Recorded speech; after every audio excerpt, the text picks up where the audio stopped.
অস্ট্রেলিয়ার মাটিতে অস্ট্রেলিয়াকে হারাবে বাংলাদেশ। আজ থেকে 5 দিন আগে যদি কোনো বাংলাদেশি এই কথা জোরে বলতো, তবে তার পরিবারের লোকজন হয়তো চুপচাপ তাকে মাথায় ঠান্ডা পানি ঢালার ব্যবস্থা করতে নিয়ে যেত। পাবনা মানসিক হাসপাতালের ডাক্তাররা হয়তো একটা সিট বুক করে রাখতেন। কিন্তু হায়রে কপাল, প্রকৃতির কি বিচিত্র খেলা। ডারউইন টেস্টে নাজমুল হোসেন শান্তর দল যখন অজিদের হারিয়ে দিল, তখন শুধু বাংলাদেশিরাই নয়, স্বয়ং ক্যাঙ্গারু বাহিনীও চোখ কপালে তুলে নিজেদের গায়ে চিমটি কেটে দেখছিল তারা বাস্তবে আছে নাকি কোনো ভয়াবহ ভূতের নাটক দেখছে। এই একবিংশ শতাব্দীতে অস্ট্রেলিয়ার মাটিতে এশিয়ার দেশগুলোর মধ্যে টেস্ট জয়ের রেকর্ড ছিল কেবল ভারতের। পাকিস্তান সেখানে গিয়ে গত 30 বছর ধরে কেবল হারের মিষ্টি বিতরণ করে আসছে। আর শ্রীলঙ্কা তো অস্ট্রেলিয়ায় টেস্ট জেতা দূরে থাক, ম্যাচ জয়ের স্বপ্ন দেখাও ছেড়ে দিয়েছে বহু আগেই। সেই অস্ট্রেলিয়াকেই তাদের ঘরের মাঠে 9 উইকেটে ধুয়ে মুছে সাফ করে দিল আমাদের টাইগাররা। এর চেয়ে বড় রসিকতা আর কি হতে পারে। অজিদের অহংকার এখন ডারউইনের ধুলাবালিতে গড়াগড়ি খাচ্ছে। চ্যানেল 7-এর হয়ে ধারাভাষ্য দিতে আসা অজি কিংবদন্তি রিকি পন্টিং তো মাইক্রোফোন হাতে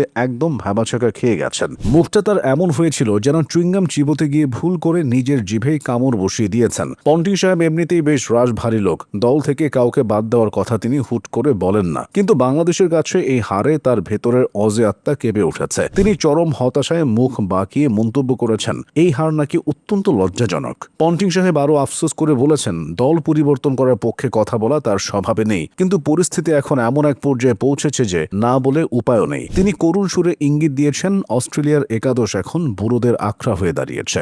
নতুন ওপেনার কিংবা 3 নম্বরের তরুণ কাউকে নিয়ে যদি তারা দল সাজাতো, তবে অন্তত বাংলাদেশের মতো দলের কাছে এভাবে কাঁচকলা খেতে হতো না। পন্টিং এর অবস্থা দেখে মনে হচ্ছিল পারলে তিনি নিজেই ধারাভাষ্য কক্ষ থেকে নেমে ব্যাট প্যাড পরে মাঠে নেমে পড়েন। আসলে পুরো টেস্টের চিত্রটাই ছিল চরম হাস্যকর। ম্যাচের প্রথম দিন থেকে শান্তর দল এমনভাবে দাপট দেখিয়ে খেলল যেন ডারউইনের মাঠটা ক্যাঙ্গারুদের নয়, বরং ঢাকার মিরপুর স্টেডিয়াম। একের পর এক সেশন বাংলাদেশ নিজেদের পকেটে পুরে নিয়েছে, আর অজি ক্রিকেটাররা মাঠে দাঁড়িয়ে কেবল নিজেদের ভাগ্যকে কোষা ছাড়া আর কিছুই করতে পারেনি। ম্যাচের একটি মুহূর্তের জন্য মনে হয়নি যে অস্ট্রেলিয়া বাংলাদেশের চেয়ে এগিয়ে আছে। 25 বছর ধরে যে অজিরা আমাদের টিপ্পনি কেটে এসেছে, তারা এখন শান্তদের কভার ড্রাইভ আর স্পিনের জালে পড়ে একদম হাঁসফাঁস করছে। এই অপমান সহ্য করতে না পেরে মাঠের বাইরে গর্জে উঠেছেন অস্ট্রেলিয়ার আরেক সাবেক বিস্ফোরক ওপেনার ম্যাথু হেইডেন। তিনি চোয়াল শক্ত করে প্রশ্ন তুলেছেন, অস্ট্রেলিয়া দল কেন আজ এই করুণ অবস্থায় পড়বে?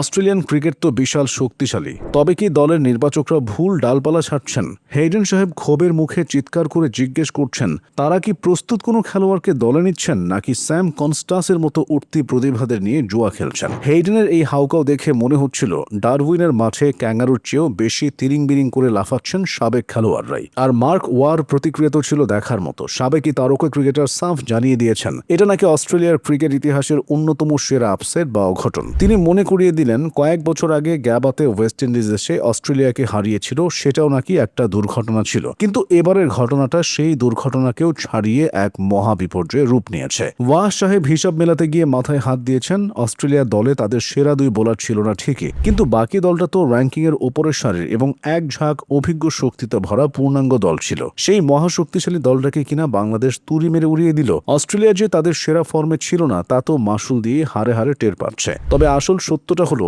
অজিদের সেই তথাকথিত অহংকার আর ভাবমূর্তি এখন বাংলাদেশের স্পিন ঘূর্ণিতে উড়ে গিয়ে বঙ্গোপসাগরে পড়েছে। দিন শেষে পরিস্থিতি এমন দাঁড়িয়েছে, অস্ট্রেলিয়ার সাবেক ক্রিকেটাররা এখন টিভিতে বসে কান্নাকাটি করছেন, টিমের কোথায় ভুল ছিল তাই নিয়ে চুলচেরা বিশ্লেষণ করছেন আর একে অপরকে দোষ দিচ্ছেন। অন্যদিকে বাংলাদেশের ক্রিকেট প্রেমীরা চা দোকানে বসে মুচকি হেসে বলছেন, কি হে অজি ভাইয়েরা, বাংলাদেশকে হালকাভাবে নেওয়ার মজাটা কেমন টের পেলে তো।